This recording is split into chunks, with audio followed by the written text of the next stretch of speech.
Champions trophy से पहले team India को लगा है डबल झटका। अगर जसप्रीत बुमराह की बात करी जाए तो उनको लेकर खबरें आ रही हैं कि वो इंजर्ड हैं और एनसीए में उनके कुछ टेस्ट होंगे। फिटनेस अगर उनकी रहती है तब तो वो चैंपियंस ट्रॉफी में खेल पाएंगे, अदरवाइज टीम इंडिया को विदाउट बुमराह ही इस आईसीसी के बड़े टूर्नामेंट में पार्टिसिपेट करना पड़ेगा। अब इसके अलावा खबरें यह भी आ रही हैं कि ओडीआई सीरीज जो इंग्लैंड के खिलाफ होगी घर पे ही अपने इंडिया में ही, वहां पर आपको केएल राहुल खेलते हुए नजर नहीं आएंगे।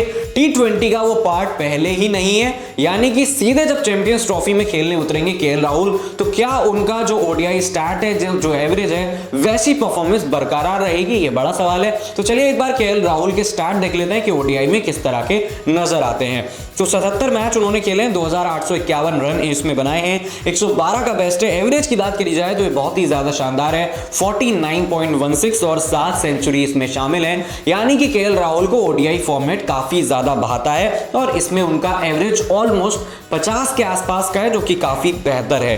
अब बड़ा सवाल ये बनता है कि क्या केएल राहुल ने रेस्ट लिया है, उनको सेलेक्टर्स ने रेस्ट दिया है, वो ड्रॉप हुए या ऑप्टेड आउट उन्होंने किया है। तो इसको लेकर खबरें आ रही हैं कि फिलहाल सेलेक्टर्स की तरफ से उन्हें भरोसा दिलाया गया है कि आप जो है वो चैंपियंस ट्रॉफी का पार्ट होने वाले हैं और शायद केएल राहुल का ये मानना है कि वो अगर मैच नहीं खेलेंगे, ओडीआई सीरीज में रेस्ट ले लेंगे, तो शायद वो काफी ज्यादा अच्छा महसूस कर सकते हैं। चलिए ये तो जो है वो समय ही बताएगा, लेकिन केएल राहुल क्यों टीम इंडिया के लिए इंपॉर्टेंट है एक बार फिर से आपको रिमाइंड करवा देते हैं कि जो ओडीआई वर्ल्ड कप हुआ था साल 2023 में, वहां पर वो सबसे ज्यादा रन बनाने वाले बल्लेबाजों की इस सूची में, इस लिस्ट में 8वें नंबर पर रहते हैं। 11 मैच खेलते हैं, 452 रन बनाते हैं, इसमें 75 का एवरेज होता है और जो स्ट्राइक रेट है वो 90 का रहता है। इस वर्ल्ड कप में आपको बता दें कि ना सिर्फ केएल राहुल ने बल्लेबाजी की थी, बल्कि ऋषभ पंत जो टीम इंडिया के रेगुलर विकेट कीपर हैं, वो कार एक्सीडेंट में इंजर्ड हो गए थे और उनकी जगह जो है वो केएल राहुल ने विकेट कीपिंग का भार भी संभाला था।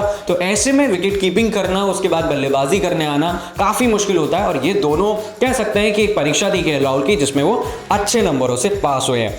अब चलिए देख लेते हैं कि टीम इंडिया की जो बल्लेबाजी की लाइनअप है उसमें एवरेज किस तरह से खिलाड़ियों का नजर आता है।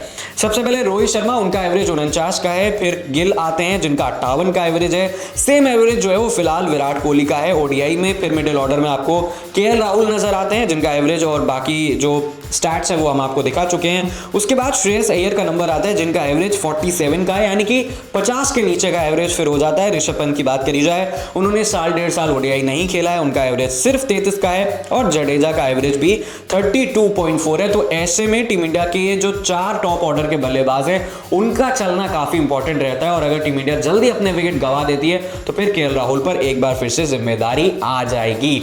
अब आपको कुछ अपडेट्स भी दे देते हैं चैंपियंस ट्रॉफी से जुड़े हुए। वरुण चक्रवर्ती का नाम सेलेक्ट हो सकता है और वो टीम इंडिया के पहले स्पिनर हो सकते हैं या फिर स्पिन अटैक की कमान वही संभालते हुए नजर आ सकते हैं। आपको बता दें कि विजय हजारे ट्रॉफी में उन्होंने 18 विकेट लिए हैं सिर्फ 6 मैचों के अंदर। और जहां तक इंडिया की बात है, इंडिया जो है वो अपने 3 लीग मैच खेलेगा। पहला मैच 20 फरवरी को बांग्लादेश के खिलाफ होगा, फिर इंडिया पाकिस्तान का एनकाउंटर होगा, ये 23 फरवरी को मैच होगा और इंडिया वर्सेस न्यूजीलैंड का मैच ये भी काफी ज्यादा क्रूशियल होगा जो 2 मार्च को खेला जाएगा।